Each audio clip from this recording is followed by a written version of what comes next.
Peuples africains, je vous salue. On entend souvent parler de cinéma africain. Mais qu'est-ce que le cinéma africain au juste? Est-ce qu'il suffit d'avoir des acteurs aux cheveux crépus et à la peau sombre pour parler de films africains? Certainement pas, puisqu'il faudrait davantage s'intéresser aux valeurs que véhicule ce cinéma. Et pour le cas de l'Afrique, il s'agit bien de se poser la question de savoir si le cinéma dit africain véhicule des valeurs africaines ou alors des valeurs étrangères.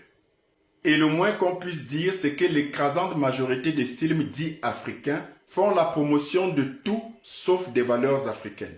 Bien au contraire, la plupart de nos films en Afrique se contentent d'imiter maladroitement les productions occidentales, notamment américaines. C'est ainsi que dans nos films africains, vous allez retrouver des expressions, des mimiques, des comportements, des attitudes et même des accents qui n'ont absolument rien d'africain.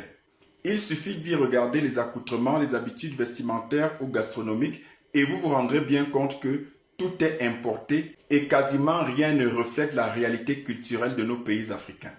Comment est-ce que notre cinéma peut valoriser nos cultures locales africaines lorsque des actrices se contentent de porter et fièrement en plus des cheveux qui ne sont pas les leurs? Mais le ridicule va plus loin lorsque le suivisme effréné nous pousse à reprendre des scènes de cinéma occidental et notamment américaines qui n'ont absolument rien à voir avec notre réalité contextuelle. Vous retrouvez par exemple dans des films africains des expressions de langage qu'on n'utilise jamais dans la réalité quotidienne.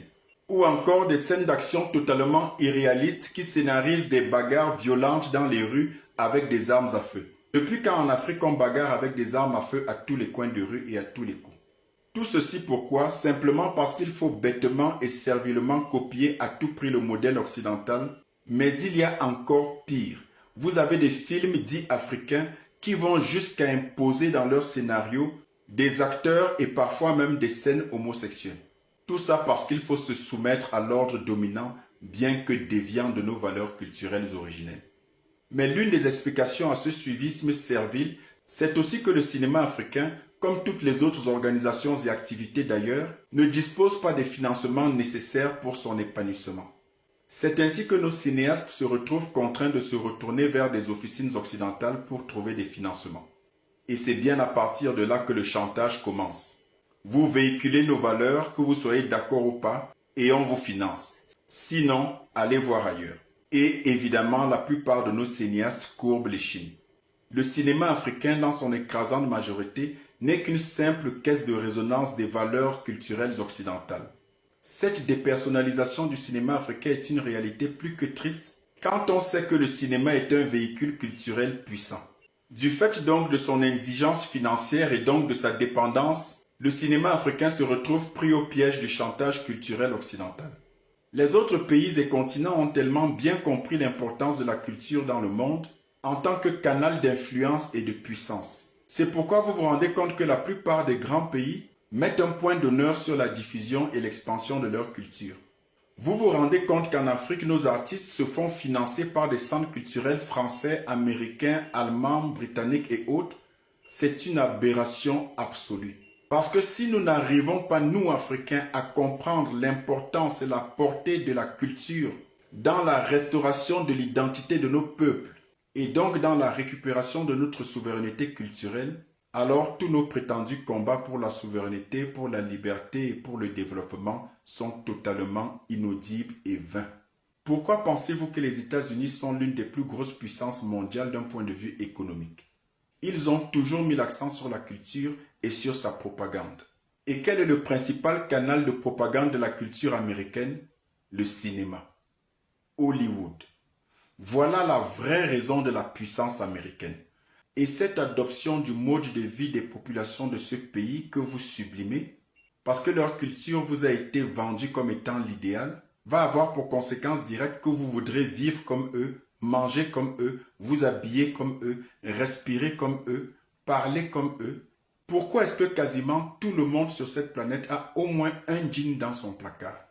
Pourquoi est-ce que dans le monde, au moins 8 êtres humains sur 10 boivent au moins un Coca-Cola ou un Pepsi-Cola par jour, consomment du hamburger, maîtrisent par cœur et chantent à tue-tête les chansons de Rihanna, de Chris Brown ou de Usher, ou encore se gavent à longueur de journée de séries télé américaines, de leur talk show ou de leur cinéma? C'est bien parce que l'Amérique a compris, mieux que quiconque dans ce monde, que la culture était la clé du pouvoir et de la domination des peuples.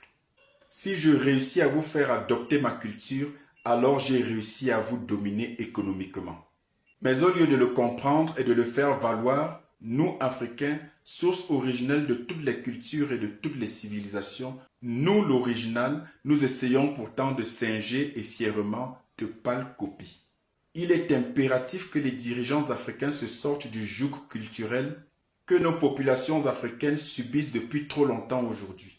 La source de tous nos malheurs en Afrique, c'est que nous avons perdu nos repères culturels et partant notre identité originelle. Il est totalement impossible qu'un peuple se fasse respecter quand il n'est plus lui-même et quand il essaye de singer les autres. Tout simplement parce que dans ces cas-là, il n'est plus personne. Est-ce que seulement nous avons encore un peu d'amour et d'estime propre? Est-ce que nous nous rappelons à quel point nos ancêtres ont combattu et ont laissé leur vie pour rejeter avec la dernière énergie les cultures qui venaient d'ailleurs et qui leur étaient imposées? Le cinéma africain doit absolument reprendre sa place en tant que vecteur privilégié de la restauration de nos valeurs culturelles et spirituelles originelles.